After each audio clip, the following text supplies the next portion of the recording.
Isang nagkakagimbal na balita ang nagdulot ng mainit na usapin sa taong bayan kung saan may nakapanood na umano sa pulveronic video ng kasalukuyang Pangulo na si Bongbong Marcos. Ang usapin nga patungkol sa pagiging adik ng Pangulo ay hindi na bago at matagal nang haring naging malaking question kay President Bongbong Marcos kung karapat-dapat pa rin ba itong magpatulot bilang presidente ng bansa. Sa mga nakaraang pahayag nga rin ng dating Pangulong Rodrigo Duterte ay lumabas mismo sa kanyang bibig na meron umanong adik na presidente ang bansang Pilipinas. Ito nga ay nagdulot ng mas mainit na kontrobersiya kung saan pinaghihinalaang napanood rin umano ni FPRRD ang nasabing video. Ang nasabing pangyayari ay agad na kumalat sa social media at naging sentro ng mga pagtatalo at pagtataka ng mga netizens. Marami ang nagbayag ng kanilang opinyon at hinihiling ang masusing imbestigasyon hinggil sa controversial na video. Bukod pa rito, nagdulot din ito ng mas matinding pagdududa sa integridad at kakayahan ng kasalukuyang administrasyon na pangunahan ang bansa tungo sa kaunlaran at katahimikan. Sa panig naman ng mga taga-suporta ni President Bongbong Marcos, mariing nilang itinatanggi ang mga aligasyon at pinupuri ang kanyang mga nagawa bilang Pangulo. Naniniwala silang walang katotohanan ng mga paratang at ito'y lamang ay paninira ng mga kritiko.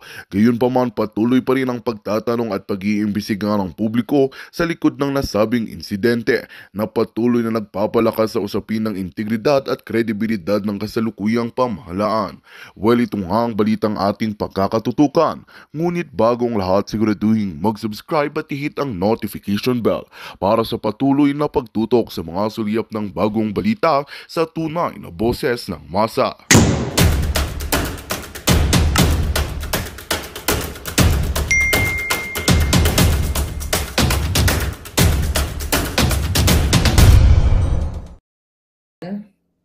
Sabi ko nga dun sa kausap ko kanina na may hawak na, my God, you cannot believe it. The pulveronic issue is real. Grabe, you cannot believe it, darling. Pero, sabi ko nga doon, kung napagtiisan ko since August of 2022 na nilabanan ang jutang jinining kuting na gobyerno, then, ilang buwan na lang ba? Kung anong gusto nila, nang may hawak nitong pulveronic na ito, evidence, maluloka kayo. Lahat ang sinabi ni Pangulong Duterte doon sa Maisog Rally na sinasabi niyang meron siyang hawak na ebidensya, may nakita siyang ebidensya, nakita ko na. Kuting, ang kapal ng mukha mo. Kung ako sa'yo, bago ka karayin, ay nako, lumisan ka na kung ayaw mo mapahiya sa taong bayan. Dahil the moment na inilabas itong ebidensya laban sa'yo, ang kapal ng mukha mo na mananatili ka pa sa pwesto. Right? Sabi ni Ronnie, wag mo na ilabas ang pulveronic evidence, sayaan mo na muna. Well, sabi ko nga sa inyo, darating ang tamang panahon. And now, dun sa mga in-expose ko sa inyo, since 2022, alam ko naman, alam ko may, you know that already. Pero nadagdagan yung ebidensyang nakita natin. Na itong si Marcos Jr. ay talagang bangag na bangag at hanggang ngayon ay patuloy ang kanyang sesyon. Diba? Baka mababadaan kayo sa BGC. O, diba? Diyan nakatara si Sandro, yung kanyang Junakis. O baka mapadaan kayo dyan at makita nyo yung kanilang mga sesyon-sesyon. Dahil dyan din nagsisesyon si Kuting. Dati pa. But now, syempre mas masarap sa Malacanang, di ba? Gising nga ng madaling araw si Kuting, sabi niya silang magkakaibigan. 2:00 ng madaling araw, minulto daw sila. 2:00 ng madaling araw. Kaya kung sabi ko, 2:00 ng madaling araw, ba't kagising dun sa sulok ng maidilim? Ibig sabihin, nagpupulburon ka. Or ano ginagawa mo? Alam nga naman, nag-orgy sila. Nabili na nila ang building sa BGC, sabi ni Trollbuster. Oh, wow. Grabe, ano? So, mga kababayan, stay cool. I will try to stay cool. So, dun sa mga ginigipit, kayo dyan, Pastor Kiboloy, Arnie Teves na ngayon lumalaban ka dyan sa iyong asylum dyan sa Timor-Leste, General Macanas, okay, the General's View, lahat ng ginigipit, Attorney Vic Rodriguez, wala naman kasi Attorney Glenn Chong, na mamaya makakapiling natin, lahat ng mga ginigipit kayo, mga OFW, konting kembot na lang tayo. Yes, 100% malinaw pa sa sikat ng araw ang pulboronic evidence na pertotohanan na si Kuting. Kaya magpiesta na kayo, magpalitsyon na kayo. Mag-party na kayo. Grabe, syokot ako. Sino na syokot? Sabi ni Superga na syokot ka. Okay? Si Sindicata, why I can't send sticker? General Bantag, konting kembot na lang yan. Imagine niyo. Talagang dapat nawakasan ito. Si Pulboronic Kuting. Nakakahiya sa buong mundo maliban sa isyu nila sa pagnanakaw sa Kaban ng Bayan. Imagine nyo, only in the Philippines na meron tayong Pulboronic bangag na presidente na Addictus Benedictus sa pinagbabawal na pulburon. Kaya naman, no wonder ang PIDEA chief na si Lazo ay pinagtatanggal ang mga matitino. At gusto niyang alagaan yung mga sangkot sa pulburon. Imbes na hulihin ang mga pulboronic manufacturer, katulad ni Sayarot, kaya pala pinakawala ni Kuting. Diba? You know that already. Ni Kuting at ni Lisa nilagyan pa ng PSD si Sayarot kasi nga kasabwat nila.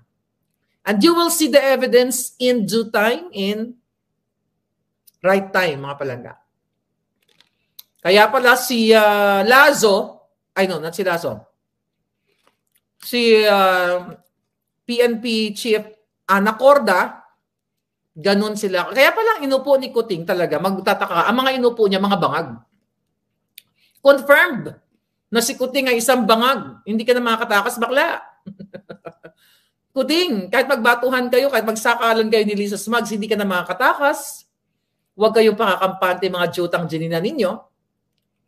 Okay? Agawin nila ang yaman ni Pastor, sabi ni Du. Yeah, kaya you have to celebrate. Ayoko magalit, Ayoko magwala ngayon kasi I'm just waiting. Para ako nasa beach kunyari, I'm just waiting for the right time, Kuting. Meow! Yeah. Grabe, ang kapal na mukha. Ayaw nyo pang umalis. Nagmamadali silang ubusin nila yung pera. At kahit ubusin nyo yung pera, babawiin namin. Papasukan namin sa inyo yung pera. Ipapaluwa namin, dudukutin namin yung pera sa tiyan ni Lisa.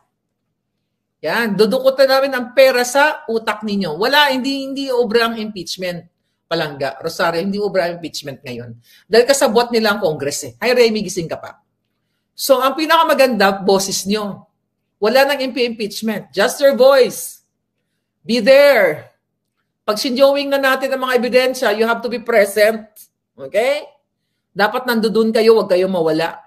So you decide, gusto nyo ipagpatuloy na may bangag kayong presidente na patuloy na kumakamkam ng inyong pera at patuloy na kumikitil ng inyong kinabukasan ng buhay ng mga what?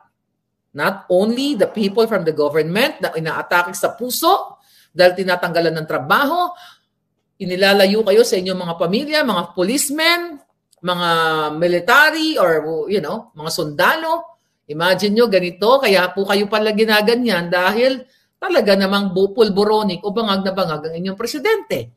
And it's your duty para protektahan ninyo ang inyong Pilipinas, ang inyong flag. Grabe, maloka kayo. Oh my God, I can't freaking believe it. Na alam mo, dapat noong 2012 nakulong na si Kuting . Dapat 2012 pa lang, nung siya ay senador, ay talagang dapat naparusahan niya na ang pagiging pulboronic niya at kasabwat sa mga manufacturing of pulburon. Pulburon showing on Netflix. Ayan, nasa iyo pa rin ang huling halakhak. Yes, nasa taong bayan ang huling halakhak. Don't impeach, people power na, sabi ni Delmar Delfin. Basta peaceful assembly, isplok mo na yan. Sabi ni Firm Mamraga. Palangga, I'm just waiting for the signal. Okay?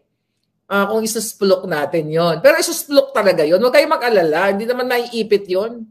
Diba? Lalabas natin ng bonggang-bongga. So yun na nga.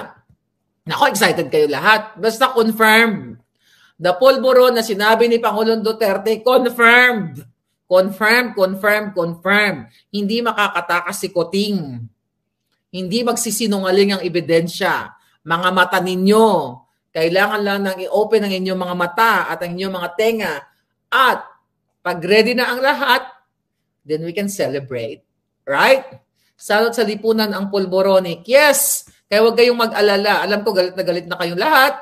Gigil na kayo. Gusto nyo nang matapos na ang paghihirap ninyo. At ngayon, nakita nyo naman, nagbukulan na sila. Wala sila sa ayos. Hindi po sila magjojumbagan. Hindi sila magbabatuhan o maglalaglagan sila sa hagdanan, sa dala ng kanilang kalasingan, kabangagan, at wala sila sa ayos.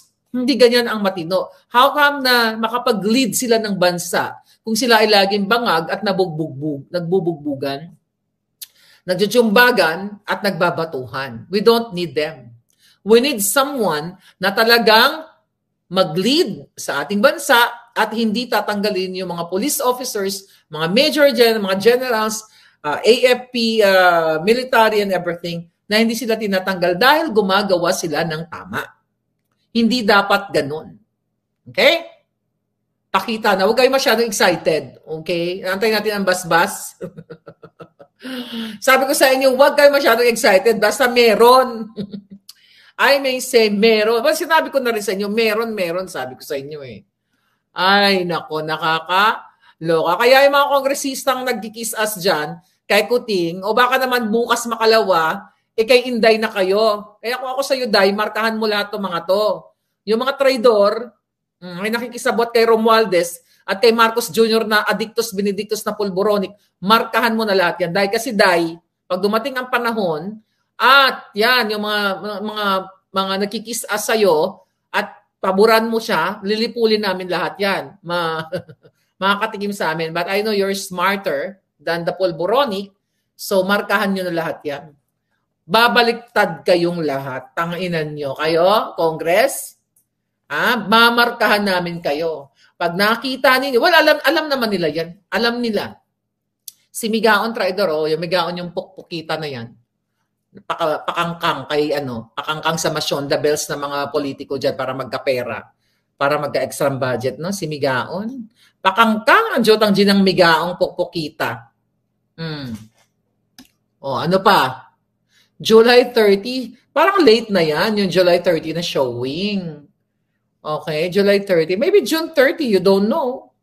Excited na daw si Celsa. You have to be excited, darling. Ako nga excited eh. Well, ako, I'm so happy. Si Suarez at Tambunting, ay mga yan, mga traidor. Excited na sila. Gaano kayo ka-excited? Ako magpapalitsyon. Si Robin Padilla, okay? Na yan daw. Niya, dahil may 2 hektaryang tanim. Ano tinanim ni Robin? Sino nagmura kay HR, putang ina, sabi ni sinong minura mo palangga? Si Annie Rose? Si Annie Rose na si Bulldog, yung alaga ni Kuting. Ayan, grabe Imagine niyo nagkaroon tayo ng president. My God. I can't imagine na actually, hindi naman ako nagpagamit sa kanila. Nabudol talaga ako. I can't imagine na yung sinuportahan ko, Adictus Benedictus, Diyos ko patawad, mga palangga. I can't imagine myself na sumuporta sa mga hayop na itong Adictus Benedictus. At ikaw, Liza, meron pa akong bagong, wag muna natin pangalanan, ikang hayop ka. Alam ko na kung sino ang nagbayad ng electoral protest ni Marcos Jr. In due time, malalaman ninyo pag gusto niyang magpasabi. Yung hayop na Lisa na yan, na talaga naman wala kayong kapera-pera, nang uutulan kayo ng mga negosyante at mga kamag-anak ninyo na gusto nyo makapera, bayaran mo Yung electoral protest, well, I think binigay sa kanya ba o pinautang or what? 'Di ba? Bayaran ninyo yung mga inutang ninyong mga hayop kayo. Electoral protest ni Coting, imagine ilang milyon yung binayad nila? 70 million noong 2016 dahil dinaya daw siya, si Coting. Tapos ngayon, sabot pala niya Smartmatic. Inutang, may nagbigay sa kanila ng pera. Nalaman ko na ngayon kung sino ang nagbigay sa inyo. May ebidensya din. Ayop kayo. Kaya pala, nung tinanong, alam nyo, meron noon article, wag muna lang ngayon kasi sabi nung natin, nag-informer natin, wag muna, it's not yet time. Noong panahon na may lumabas na article na si Lisa ay nanglilimos ng pera dito sa taong ito, may message kitang hayop ka. Nalala mo yon, Lisa?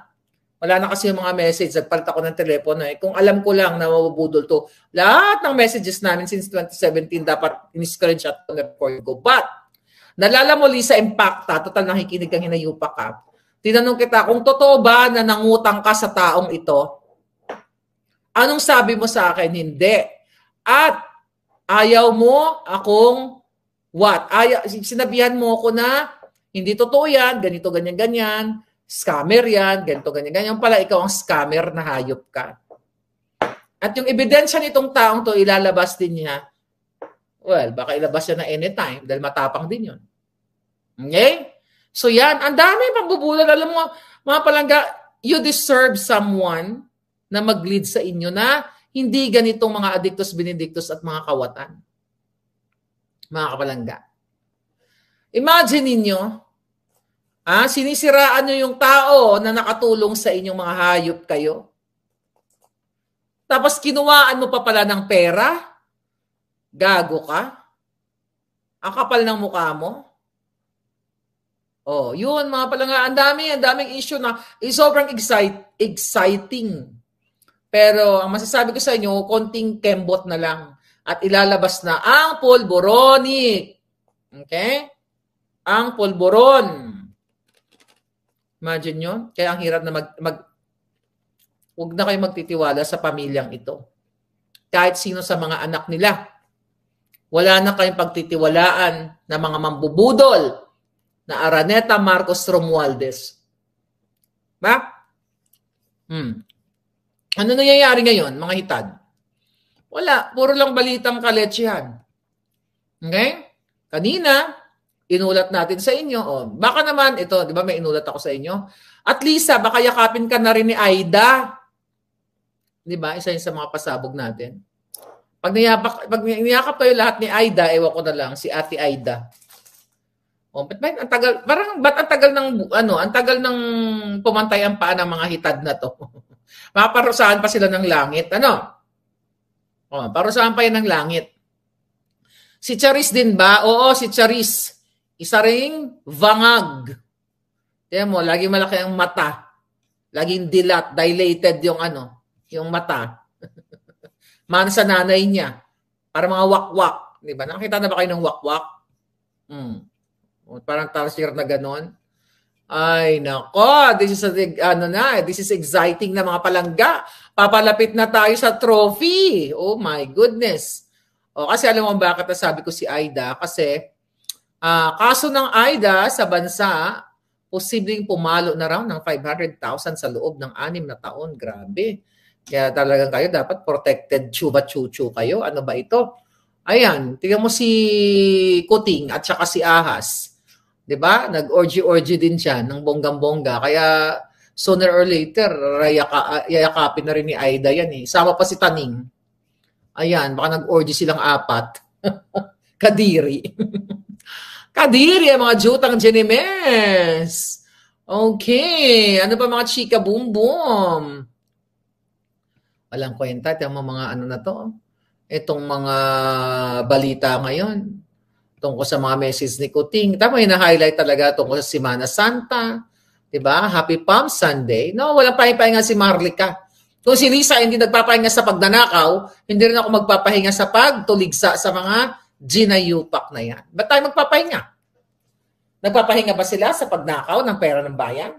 Nagpapahinga ba ang Congress? Nagpapahinga ba si Tambaluso sa kakabribe para baguhin ang konstitusyon. Kaya kailangan nyo talagang kumilos. Kaya nga, soon na yun. Kailangan nyong kumilos dahil, mga kababayan, itong Jutang Ginemes na People's Initiative na ito, yan ang magiging sandata nila para isuppress tayong lahat. So you have to get up. Oy, Pangulong Duterte, happy birthday sa imo. Happy birthday na si Pangulong Duterte, March 28. Nag-ano pala sila, nag-celebrate sa Davao. So, yeah, you have to get up na. Get up, speak up. Sabi ni Danilo Galvez, kaya madam sa'yo ako. Abay, sa akin ka lang palangga, huwag kang lumayo. Magkapit bisig tayo. May gana pang mag-sona. Hindi na umabot sa sona yan, palangga. Baka hindi na mag-script yan. Ako, konting kembot na lang talaga. Kaya itong mga kongresista na ito, kakapal na mukha nyo. Alam nyo, pulboronic, porket nakikinabang kayo, binibigyan kayo ni tambaluslos ng pera ng bayan. Nakapal na mukha ninyo. Sana ginodjornag na yung mga kaluluwa nyo sa Jim Pierno. O kaya dun sa literal na jornog. Kaluuyan sana tayo ng Panginoon. O, kaloyan ka ni God, sabi ni Janet Celeste. Nasa tao ang gawa, nasa Diyos ang awa. At naniniwala ako sa power ng prayer. Power ng Diyos. Sabi ko nga sa kausap ko kanina, you know what? Tangay na kung 2012 ay nakasakot na si Kuting, hindi natin nakita kung gaano sila kahayop. Although it's so sad kasi nakita natin mag-almost 2 years na. Sabi ko, kung si Kuting ay ikinulong na o nakalaboso na siya noong 2012 pa lang, hindi natin, baka like ako as a Marcos supporter, baka ngayon, galit pa rin tayo kasi baka si Kuting ay lang ng mga dilawan. But now, pinakita sa atin ng Diyos na maharlika, kayong mga dating Marcos supporter, tama na kahibangan nyo. Ito yung sinasabi niyong Marcos.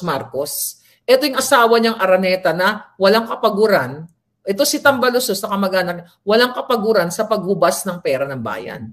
Huwag na tayong lumayo. Ang loto, every other day may nananalo. Walang pakialam si Kuting. Bangag na bangag pa rin. Ayaw niyang itanggalin si Langka, si Mel Robles. Sa kabila ng anomalya, si Tulfo, kasabwat, si Pimentel, mga walang balls. Nakita niyo yung pinaparusa na ginagawa sa atin?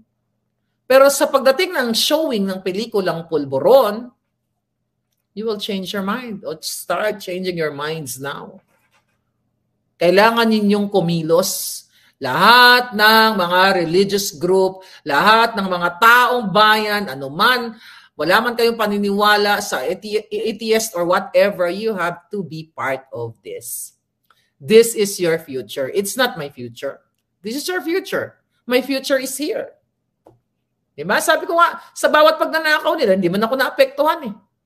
Kung ako nga lang makasarili, sabi ko sa inyo, I'm already there, katabi nila. Hihingi lang ako ng project na, baka naman. Baka pwede maging bagman lang. Gusto niya magaling na bagman eh.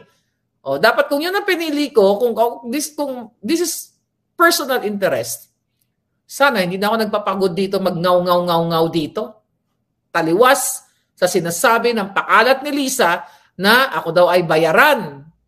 Putang ina, magpapakahirap pa ako magdaldal dito para bayaran ako. Di sana nagdumikit na lang ako sa hinayupak niya. You know what I mean? Sana naging bagman na lang ako. Sana nung umuwi ako ng Abril, nung inauguration, June, July, nandyan ako. Hindi sana ako bumalik ng Amerika. Isang doon na lang siya gusto magbayad sa akin ng milyon-milyon. You know what I mean? Para sa mga appointments. Pwede ko nang dorobohin yun eh. Kung mandorobo ako tulad ni Liza. But that's not Maharlika. Maharlika's mission is to expose the Pulboronic.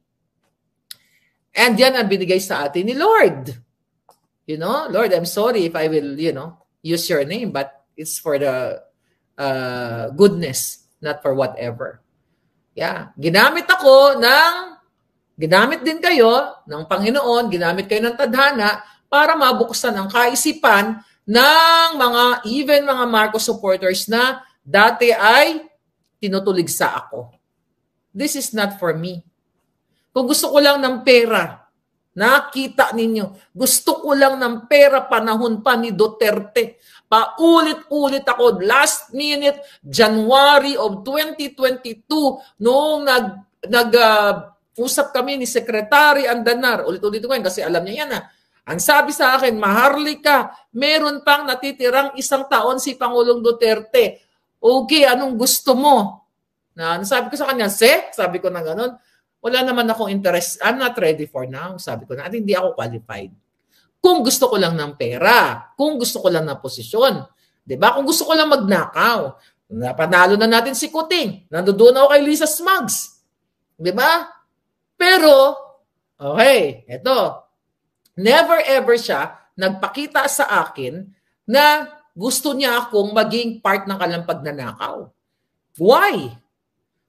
Abril pa lang, ulit-ulitin natin, in 2022, nung pumunta ako, bago the inauguration, pumunta ako, di ba, pinakita ko yung message sa kanya, na napapabali, dahil doon sa mga ticket-ticket na dinorobo nila, ticket ko, doon pa lang may message ko siya, ngayon pa lang, pinapaligiran ka na ng ahas. I am being straightforward. Kaya hindi niya ako pwedeng kausapin, Maharlika, gusto mo bang mag-bagman, gusto mo pang kumita? Kasi alam niya, hindi niya ako pwedeng magamit.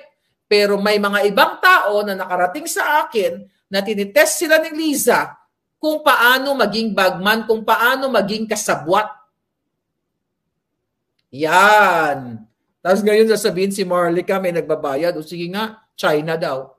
Hello, Xi Jinping? Baka naman. Di ba? Imagine nyo, yung Jutang Genimis na Katrina Enrile. Ayan, appointee ni Lisa Smugs yan Palalabasin na ako, bayaran ng China. Tangin na ako naging kasabot ng China, kulong na ako dito sa Amerika. Treason yan. Tatry rin mo sarili mong bayan. Sige nga, gamitin nyo ang utak nyo paano ako naging bayaran ng China. Dito pa sa Amerika, you know what, dito, I'll tell you something. Pag nag-withdraw ka ng pera, pahirapan pera mo na. Mag-withdraw ka nga lang ng 5,000 ditong dolyar, pagod na pagod. Pagod na pagod. Ang daming mga questionable. Yeah, that's true. Tapos, billion papasok sa account ko. Sana all. Sana meron. Sana may grasyang humulog sa bank account ko, di ba? But again, money laundering, napakalaking kaso yan sa Amerika. At, baka, matulad tayo. Okay? Matulad tayo kay Al Capone. Diyan yata, yan ang idol ni Lisa Smugs. Yung mga mafia, yan ang mga kaso niyan. Yeah, dito 5,000 pesos, ay $5,000 lang i-withdraw mo. Ang daming questionable. Talagang grabe. Dahil mga hindi ka basta-basta mag-withdraw. Sabi ko nga, tangin na pera ko. Na kaya ang ginagawa ko, minsan pag may mga gusto akong bigyan ng pera, di ba? Yan, may gusto akong bigyan ng pera na bonggang-bongga. Sabi ko, hindi ko na mo ito di-deposit. Ito, i-withdraw pa konti para may stock, may pera ako sa bahay. Ganyan-ganyan. Kahit pa paano, kasi that is less than $5,000. Pero dito, pahirapan. Yun yung palabas ni Lisa Smugs. Diba? Yung mga kababuyan niya, ni Marcos Jr., yung pagnanakaw nila sa inyo, gusto nilang i-bato sa akin. Ako bayaran ng China. Diyos ko po, maniwala ba kayo ako bayaran ng China? Tinugis na sana ako ng FBI dito. Diba? Tinugis na ako. Diba? In and out pa lang that's BS. But ganun pa man, the pulburon video is what? Coming soon. Magpalitsyon na kayo. Ayan, nalalapit na ang panahon. Kaya naman sila Liza Satanas at si Kuting ay walang habas. Kaya I challenge, pag nagkaroon ng transition, kung sino man ang maupo sa Department of Justice, ito lang ang gusto kong kabayaran. Ito lang. For sure, naririnig niyo ako. Pag nagkaroon ng transition, wala akong interes magkapwesto sa gobyerno kung si Sara man, o malay mo, ako pala, charing. Kung sino man, wala po akong interes na pumwesto sa gobyerno. The only kabayaran na dapat niyong isukli sa taong bayan, panagutin si Lisa Araneta Marcos, ipaluwa sa kanya ang lahat ng ninakaw niya, lahat ng pinanalunan nila ni Robles sa loto, bawiin niyo lahat. Yan ang kondisyon ng taong bayan, isoli sa kaba ng bayan at ibitin pati warik At kung pwede lang, isabatas yun na ang gorgor para gorgorin ang mga jutang Jimenez at retroactive dapat ang batas. Di ba? Talo ka pa diktador, di ba? Retroactive. At least 3 years retroactive. Pag pinasa ngayon ng gorgor